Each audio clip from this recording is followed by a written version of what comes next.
दोस्तों नमस्कार, फिर से स्वागत है आपका अपने चैनल टोटल नॉलेज पे। और दोस्तों आज के इस वीडियो में मैं बताऊंगा संधि पहचानने का आपको ट्रिक, ठीक है। और खासकर स्वर संधि का, क्योंकि हमें सबसे ज़्यादा जो समस्या होती है स्वर संधि पहचानने में होती है। और लास्ट वीडियो में मैंने आपको बताया था, अगर आप देख पाए होंगे तो, कि कैसे हमें स्त्रीलिंग और पुल्लिंग को पहचानना है, ठीक है। तो आज की वीडियो में आपको ट्रिक बताऊंगा कि संधि आप कैसे आसानी से पहचान सकते हैं, आपको कोई गलती नहीं होगी। तो चलिए शुरू करते हैं वीडियो। अगर अच्छा लगे तो लाइक अवश्य कर लें और नए तो सब्सक्राइब अवश्य कर लें, ताकि आने वाले वीडियोस के बारे में आप जान पाएँ। तो चलिए संधि, अब संधि के कितने भेद होते हैं याद रखना है। तो संधि मान लीजिए जिसमें 2.5 वर्ण होते हैं, ठीक है। लेकिन आप 9 को भी एक वर्ण याद करके 3 इसकी मान लीजिए मान लीजिए कि आधा ना है इसमें, तो ये भी क्या है पूरा मान लीजिए आप। तो हमें भेद याद है, मतलब संधि कितने भेद हो गए, 3 हो गए, स न धी, ठीक है। एक होता है संधि, लेकिन हमने याद करने के लिए हमने लिख दिया स न धी, ठीक है। तो संधि कितने भेद हो गए, 3 हो गए। आप सिंपल याद कर सकते हैं कि संधि के भेद कितने हैं, 3 हैं। संधि क्या होती है, तो 2 वर्णों के मेल से होने वाले विकार को संधि कहते हैं। कभी कभी पूछ लिया जाता है कि संधि का शाब्दिक अर्थ क्या है, तो आपको याद रखना मेल या समझौता। अब देखिए संधि किसकी होती है, जो आपस वाले वर्ण होते हैं। जैसे ये यहाँ पे अ है और यहाँ पे आ है, ठीक है ना।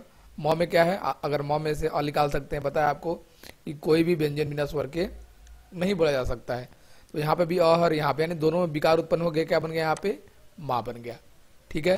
तो हम गलती करते हैं समास और संधि में। तो वहाँ पे शब्द होते हैं, यहाँ पे वर्ण होते हैं, ध्यान देना आपको। यहाँ पे भी आपका वर्ण है और यहाँ पे भी वर्ण है, ठीक है। तो ये हो गई आपकी अ और आ मिल क्या हो गया, आ हो गया, यानी बन गया हिम प्लस आलय, हिमालय।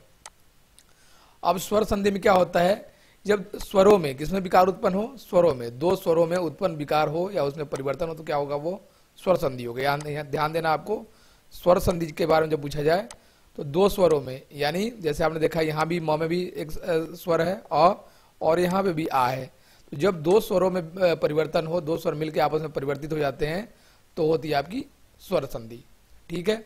आगे बढ़ते हैं।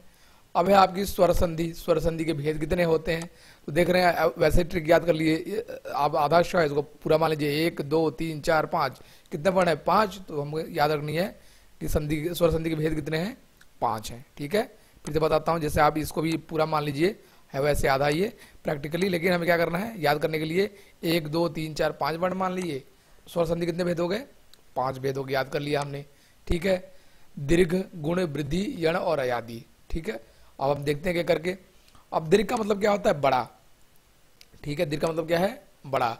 तो इसमें क्या होगा कि जब सजातीय स्वर, यानी एक जैसे दिखने वाले स्वर आपस में अगर उन्हें परिवर्तित होते हैं, तो हरदम जैसे क्या होता है, घर में एक बड़ा भाई है, एक छोटा भाई है, तो सामने कौन आएगा, बड़ा भाई है। अब एक ही बेटा है तो सामने कौन आएगा, वही आएगा, ठीक है। तो इसमें कंडीशन क्या है कि दोनों स्वर एक जैसे दिखने वाले होने चाहिए, यानी एक फैमिली के होने चाहिए। जैसे आप देखें एग्जाम्पल समझ में आएगा आपको, अ और अ दोनों एक जैसे दिख रहे हैं, सामने कौन आ गया, इसका बड़ा भाई आ गया, ठीक है। यानी दो बहनें ही हैं, तो कौन सामने आएगी, बड़ी बहन आएगी। तो अ और अ मिल क्या हो गया, आ हो गया। जब कोण प्लस अर्क क्या हो गया, कोणार्क हो गया। तो यहाँ पे देख रहे हैं अ है और यहाँ पे भी अ है, तो हमने पहचान लिया कौन सी संधि है, ये दीर्घ संधि है। दूसरी और एग्जाम्पल देख लें आप, ये छोटा भाई अ है यहाँ पे, ठीक है, और उसके बाद बड़ा भाई है, तो बाहर कौन आएगा, कोई भी काम करने तो बड़ा भाई आएगा। तो यहाँ भी क्या हो गया, आ हो गया, यानी अ और आ मिल क्या हो गया, शिवालय हो गया। तो जैसे ही हमने पहचान लिया कि इधर अ आ गया और इधर आ गया, यहाँ पे हम देख लें आ गया, तो क्या हो गया हमारा, ये हो गई हमारी दीर्घ संधि।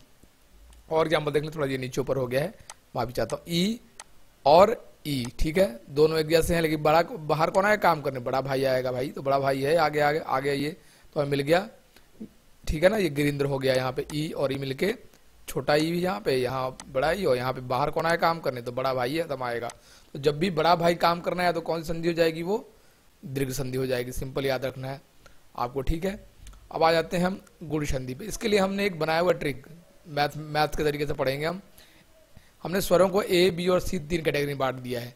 तो एक कैटेगरी में आपके आएगा अ और आ, बी में आएगा छोटी ई, बड़ी ई, छोटा ऊ, बड़ा ऊ, री, और सी कैटेगरी में है ए ओ औ, ठीक है। तो पहले देखते हैं हम गुण संधि। इस पे मैं 2 ट्रिक बताऊंगा आपको। तो गुण संधि का क्या ट्रिक है, ए प्लस बी, यानी अ आ के बाद क्या है, बी आए, यानी ई ऊ री आए।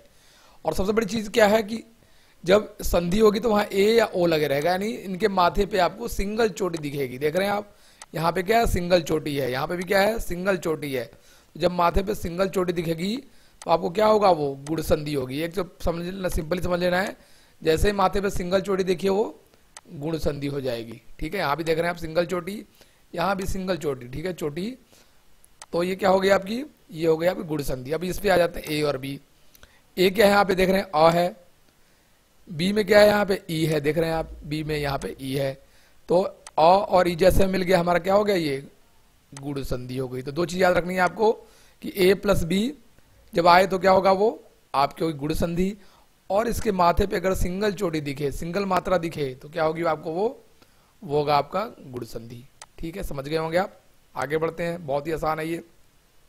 अब वृद्धि, वृद्धि में ट्रिक क्या है, ए और सी मिलेंगे, ए प्लस सी, और आगे बाद क्या आएगा, ए ओ औ। ठीक है, तो वो क्या होगी आपकी वृद्धि संधि होगी। जैसे पहले देख लें, क में क्या है आपका अ है, और उसके बाद क्या है, सी का ए आ गया, ये हो गया। एक तो ट्रिक हमारा ये हो गया कि अ के बाद ए के बाद क्या आएगा, सी आएगा, यानी अ के बाद ये वाला आ गया, ए आ गया, तो ए प्लस सी क्या होगा, अगर होगा तो होगी वृद्धि संधि। दूसरी क्या होगी, आपने इसमें देखा गुण में क्या थी, इसके माथे पे सिंगल चोटी लगी हुई थी, और वृद्धि में क्या होगी, इसके माथे पे डबल चोटी लगी हुई होगी। 2 ट्रिक है पहचानने का, एक तो है इसके माथे पे डबल चोटी, और ए के बाद सी आएगा, यानी अ के बाद ए ओ आएंगे। ठीक है, तो क्या होगा आपका वृद्धि संधि होगी। ये हो गया आपका दूसरा ट्रिक। ठीक है, पहचान लेंगे आप। दूसरा भी देख लीजिए, आ हो गया, आ के बाद क्या आ गया, ए आ गया, यहाँ पे ए है, ए प्लस सी हो गया हमारा,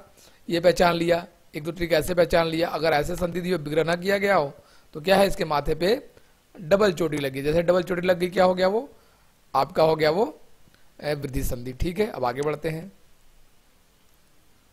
अब आपका यण है, यण में क्या होगा, बी, बी मतलब हमारे पास 3 कैटेगरी बताया हमने, ए बी सी बांटा हुआ है, तो बी में है ई ऊ री, यानी छोटा ई, बड़ी ई, छोटा ऊ, बड़ा ऊ और री, और उसके बाद कोई भिन्न स्वर आए, अलग स्वर आए, तो क्या होगा, वो आपका यण संधि होगा। जैसे आप देखें, बी प्लस भिन्न स्वर, बी में क्या है, ये हमारा ये ई की मात्रा है, यहाँ पे ई हो गया, और उसके बाद क्या है, भिन्न स्वर आया, कौन सा आया, यहाँ पे आ गया, दोनों क्या है, ये वाला स्वर नहीं, यहाँ पे कोई भिन्न स्वर आ गया, तो ई और आ मिल क्या हो गए, अत्यावश्यक बन गए। दूसरा चीज एक तो ये हो गया कि बी के बाद क्या है, कोई अलग स्वर आए, अलग स्वर कौन सा है, यहाँ पे आ गया।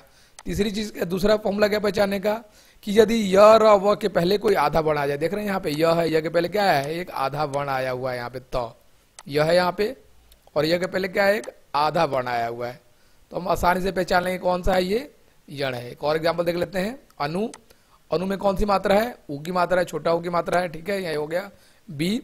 अब इसके बाद फॉर्मूला हमारा क्या कर रहा है, बी के बाद कोई और स्वर आए, अन्य भिन्न स्वर आए, तो यहाँ पे क्या है, ऊ के बाद आ गया, तो क्या हो गया है, ऊ और आ हमें जैसे पता चल गया, हमने पता लगा लिया कौन संधि है, यण है।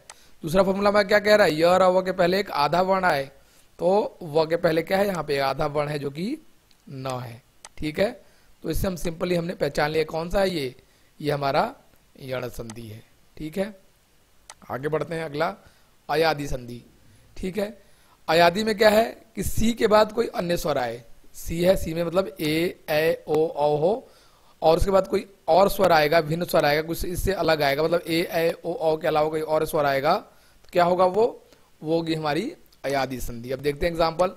अब नयन, ने में ये वाली मात्रा आपको पता है, इसकी मात्रा जो होती है डबल हो जाती है। ठीक है, तो ये वाली मात्रा है ए, और प्लस ये क्या है, एक भिन्न स्वर है, अ है, यहाँ पे क्या बन गया, नयन बन गया।